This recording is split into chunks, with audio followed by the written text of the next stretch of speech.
নমস্কার। MAh kitchen and ব্লগে সবাইকে স্বাগত। আমি সোমা, কাকিমার সহকর্মী। আজকে আবারও চলে আসছি কাকিমার রান্নাঘরে। কিন্তু বন্ধুরা, আজকে জন্মাষ্টমী, শুভ জন্মাষ্টমী। সকল বন্ধুদেরকে আমাদের তরফ থেকে সবাইকে শুভেচ্ছা, অভিনন্দন। সবাইকে শুভ জন্মাষ্টমীর ভালোবাসা। তাহলে কাকিমা, আজকে তুমি সেই আমাদের জন্মাষ্টমী উপলক্ষে তো কিছু বানাবে? হ্যাঁ, আজকে জন্মাষ্টমী উপলক্ষে আমি বানাচ্ছি তোমার সুজির মোহনভোগ। সুজির মোহনভোগ নারুগোপালের মানে একটা প্রিয় খাদ্য আর কি। আচ্ছা। সুজির মোহনভোগ। তা আজকে আমি সেটাই বানাবো, আমাদের গোপালের প্রিয়। আচ্ছা,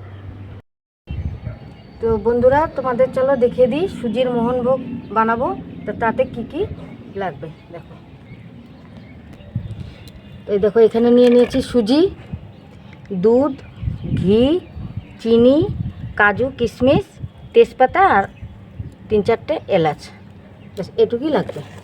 তো উনান ধরে গেছে, এবার আমি কড়াইটা বসিয়ে দিচ্ছি। সুজিটা কি একটু ভেজে নেবে? হ্যাঁ, আচ্ছা। কড়াই গরম হয়ে গেছে, এবার আমি দিয়ে দিচ্ছি ঘি।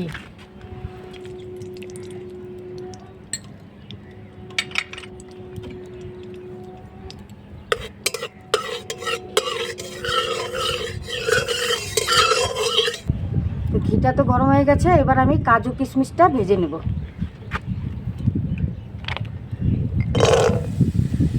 তোমার নাড়তে থাকো।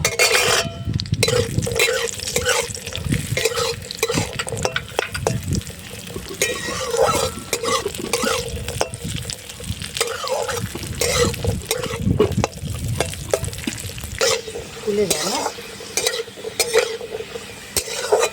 কাজু কিশমিশটা ভাজা হয়ে গেছে, এবার আমি তুলে নিচ্ছি।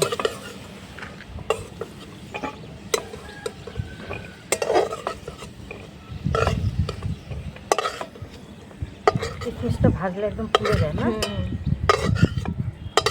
আর আছে। এবার আমি এই কাজু আর কিশমিশ যে ভেজেছিলাম ওই ঘিতেই আমি এখন সুজিটা ভেজে নেব।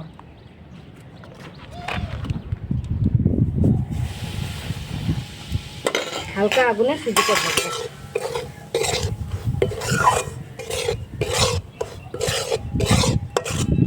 সুজিটা যেন লাল না হয়, একদম হালকা আছে সুজিটা ভাজতে হবে। মানে সুজিটা আমার ভাজা হয়ে গেছে, এবার আমি দিয়ে দেবো দুধ। দুধটা আগে গরম করা। দেখো, বেশি লাল করে ভাজিনি কিন্তু, দুধটা আগের থেকেই জাল দেওয়া ছিল।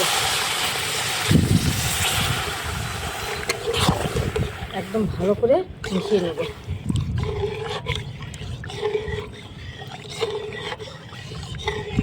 তোমার নাড়তে থাকো, আমি কাজু বেশি দাও। আচ্ছা, সুন্দর করে নাড়তে থাকো, যাতে না লাগে, তাই তো?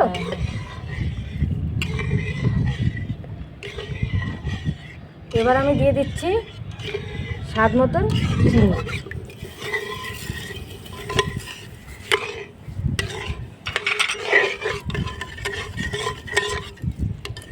এবার দিয়ে দিলাম তেজপাতা, গাছের তেজপাতা বন্ধুরা। হ্যাঁ,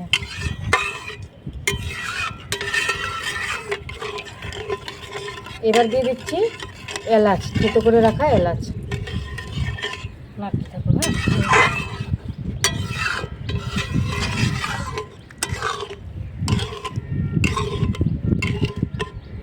আর দিতে লাগবে না।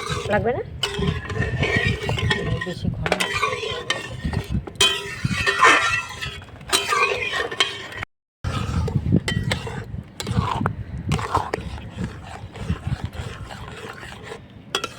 এবার আমি এতে দিয়ে দিচ্ছি ভেজে রাখা কাজু কিশমিশ।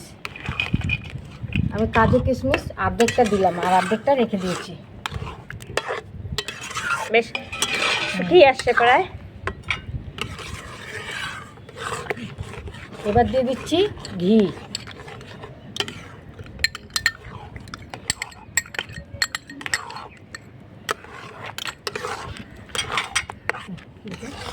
এবার কাকিমা নাও।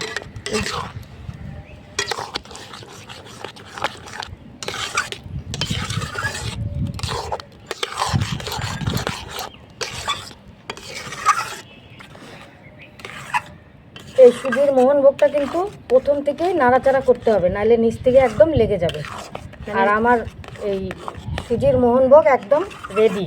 এখন আমি নামিয়ে নেব। মানে কড়াইতে যাতে না লাগে। হ্যাঁ, আর এরকম সাদা থাকবে, বেশি ভাজবে না তোমরা, একদম কম আছে ভাজবে।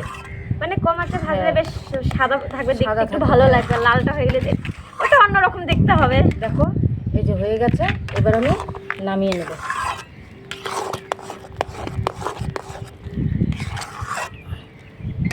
এবার আমি নামিয়ে নিচ্ছি। আর একটাই তো না, টাইম লাগে।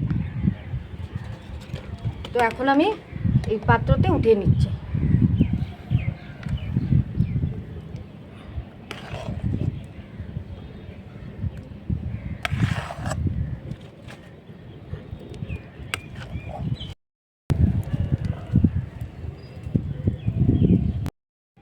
সোমা এখন খেয়ে বলবে এই জন্মাষ্টমী উপলক্ষে বানানো মোহনভোগ কীরকম হয়েছে।